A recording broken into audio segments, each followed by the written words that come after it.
Good afternoon, everyone, dignitaries, ladies and gentlemen. Those of you who are still coming in,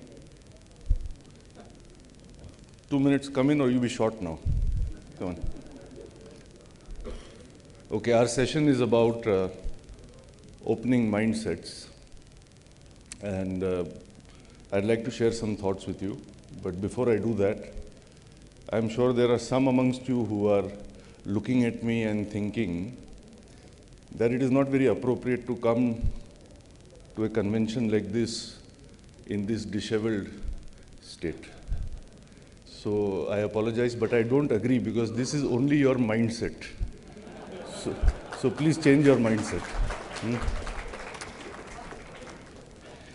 When I was asked to make some opening remarks on changing mindset, my mind went back to about 20 years ago when I was grappling with another concept. It is called teamwork. And a very senior colleague of mine at Bajaj Auto said something to me at that time which I remember to this day. He said to me that if you have to achieve a good teamwork, you will not do it by focusing on team and hoping that the work will become okay. But if you focus on the work and make the work okay, it is very likely that the team will also be okay. So apparently I was working at the wrong end of the problem. Many years later, I had a similar experience in dealing with the concept of family business. Because all of us who are so-called born with these spoons in the mouth, we have to at some point confront this concept called, how to manage the family business. So again, somebody said to me, if you think taking care of the family will solve the problem, it will not happen. If you focus on the family, there is no guarantee that the business will be good. But if you focus on the business and the business is good, then there is every possibility the family will also be happy. So please focus on the work and focus on the business, not on the team and not on the family. So why I gave you this background? Because I think, this is my personal opinion, that in dealing with mindset, if we try to work on the mind, it is very difficult. Because there are many big gurus, they are not able to work on the mind. How can we work on the mind? Of course, nowadays they are busy making FMCG products also instead of working on the mind. But anyway, somebody has to work on the mind. But my suggestion is that it is better we work on what is set. Forget the mind. Let us ask ourselves, what is set? What needs to be reset? And for this, I would like to share with you two personal experiences of mine. One in my personal life, about 4 years back in July 2012, I hurt my back very badly, overdoing yoga. So much so that for 3 weeks I was laid up in bed. My teacher, Guruji BKS Iyengar, he phoned me and he said to me that I heard that you are hurt. So please come to me, I will help you. But I was not able to even get out of bed. In fact, I could not even stand in the shower for 1 minute. There was so much pain. So there was no question of leaving the house.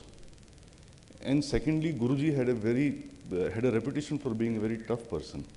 So I was rather anxious to go to him because I thought he will manipulate my body and I will not be able to stand the pain. So I didn't go to him. About 3 weeks later, he called me again. And he said, I am calling you, why you have not come to me? So I said, Guruji, I am afraid. He said, don't be afraid, come to me. So I went to him. This was around August, September 2012. And I want to tell you that Guruji made me do 2 hours of yoga, exclusively one-to-one under his supervision. He made me sit in a certain way, twist in a certain way, bend in a certain way, stretch in a certain way. In fact, towards the end, I could not believe it. He made me do a headstand, a sirsasana. He even hung a weight from my left leg because my entire left side was in pain. And he said, push against this weight while you are standing on your head. And to my surprise, I did not feel any pain throughout the 2-hour class.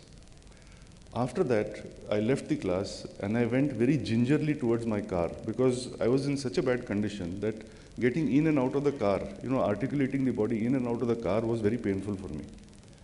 But I found that I can just sit inside the car. I had absolutely no discomfort. Next day, Guruji called me. He said, "How are you?" I almost broke down. I was so emotional. I said, "Guruji, I can't believe it. What no painkiller, no doctor could do. In fact, the surgeon said, definitely you need surgery for the back. But you have helped me so much in 2 hours." And he gave me this piece of wisdom, which I thought is relevant to today's session. He said, there are two ways of thinking. One way of thinking is that function follows structure. Function follows structure.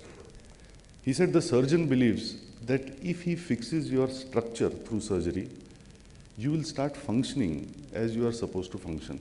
You will start sitting correctly, standing correctly, walking correctly, bending correctly. He said, but in yoga, we believe that structure follows function. If you start functioning as you are supposed to function, do the right thing in the right way, sit correctly with your spine up, sit with your lower back against the back of the chair, breathe correctly, be aware of your movements, do some twisting, etc. If you start functioning correctly, you will see day by day, your structure will become correct because your body is intelligent, it will adapt. And the second example I want to give you on that basis is of my company, because when Guruji said this to me, I reflected on what we had done in 2001. Until 2001, essentially we were a company that made lots of, if I may say so, value for money or cheap products, all of which we sold in this country. And we decided that instead we want to make at least one nice motorcycle that we can sell all over the world. That is how in 2001 we launched a motorcycle called Pulsar. And I thought to myself, without knowing it, we have done exactly what Guruji was recommending. We did not first fix the structure. Normally we are going and fixing the technology structure, product structure, shop floor structure, distribution structure, logistics structure, organization structure, salary structure, how many structures we fiddle with in the hope that the work will happen as it is supposed to happen. But instead of that, because we decided to focus on the work, कि एक अच्छा motorcycle बनाते हैं जो दुनिया भर में बिकेगा, all the rest of the structure fell into place. So this was the experience which I could correlate with what my Guruji was telling me. So what I want to say to summarize this is that if you have heard of the great Dr. B.M. Hegde, a very, very great Guruji in his own right, Dr. Hegde says many nice things, but one thing that caught my imagination is when he says, the mind is not in the brain. So I ask you to reflect on this the rest of the day. The mind is not in the brain. So he's saying that brain is also a part of the body, but the mind is there from the top of the body to the last toe. It is not only in the brain. It is every cell of the body is intelligent. So how does this relate to mindset? If the mind is not in the brain alone, if it is throughout the body, that means to change the mindset, we can start by changing the body. And how to change the body? We can change what we are doing, whether we are doing sport, whether we are doing yoga, or whether it is our work in our context of our organization. If we change the body of work of our companies, I think the mindset will change. If we think we will first change mindset and then the work will change, I think the cows will never come home. So in summary, I would say that to change the mindset, there can be 4 steps. First step is we should set, because we are talking of changing mindset. First, we should set one clear goal. In our case, that was motorcycles. Second, for that goal, we should set world-class standards, that whatever we do should be absolutely world-class. Third, we should set all resources in alignment with this goal. And fourthly, we should set aside all distractions, including if your own father tells you to make scooters in the meantime, you should not listen.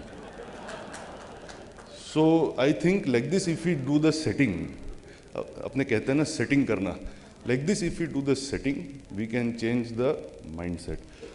To illustrate my point finally, how deep emotional mindsets can be changed based on real data or facts.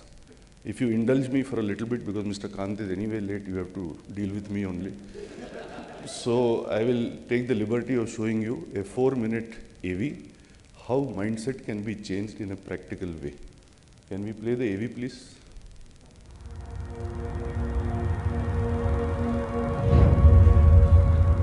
I'm proud to be English. My family have served and we've defended this country and we've been to war for this country. I'm really patriotic about Bangladesh. Well, I am 100% Icelandic, yeah, definitely. This is a Kurdish wedding with my mom in the traditional Kurdish clove. We're just proud black, so that's it.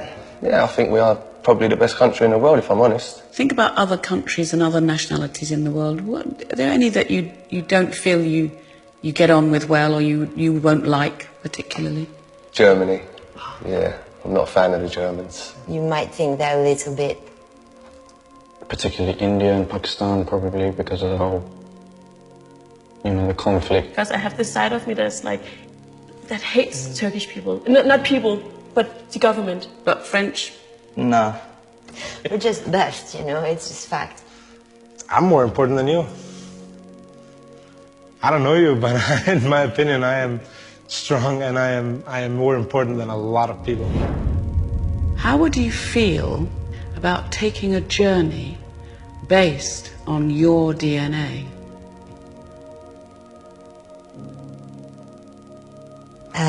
Yeah, I feel very intrigued. What could you possibly tell me that I don't know? So do you know how DNA works?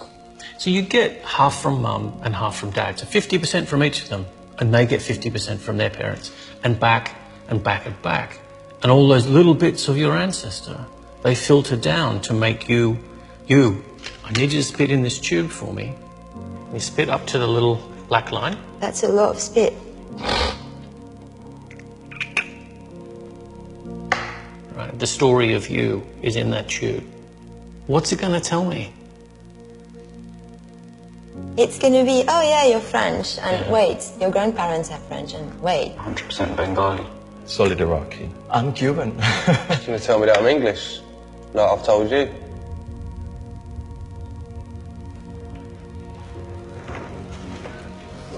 Jay, can you come down and join us? I'm a little bit nervous, I have to say. So you ready to find out your results? Will you read it out to us, please? Wow, look at me.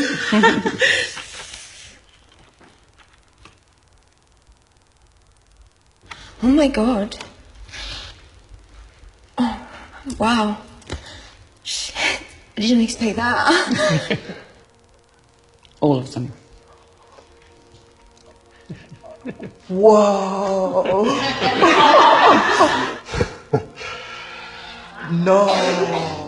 No. Caucasus, which was Turkish? Yeah. Eastern Europe, Spain, Portugal, Italy, Greece. I'm 32% British. What? Great Britain, 30%. Can we... 5% German. I'm Irish. Yeah. So I'm a Muslim Jew. Great Britain, 11%. Are you sure these results are mine? Eastern Europe? Iceland has definitely moved closer to Europe now. I'm gonna go a bit far right now, but this should be compulsory. There would be no such thing as extremism in the world if people knew their heritage like that. Who would be stupid enough to think of such thing as a pure race? In a way, we're all kind of cousins, in a broad sense. In a much more direct sense, you have a cousin in this room. Turn around and guess who it is.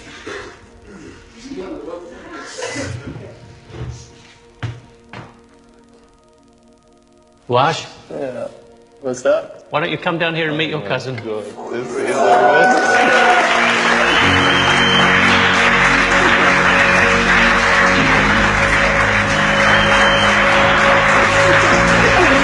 hilarious. Did you know that? I didn't know I did. This is my heart's pounding right now. I swear to God.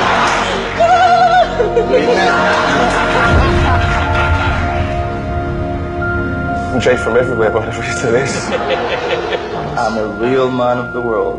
Wow, that's beautiful. Thank you. So would you like to travel to all of these places? Yeah. Oh yeah.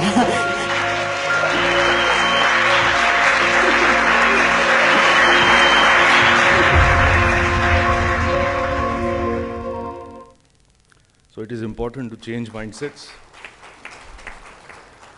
It is important to change mindsets because at the end of the day, we are all cousins. So I finish by saying, उम्र भर गालिब यही भूल करता रहा, धूल चेहरे पे थी, आईना साफ करता रहा. Thank you.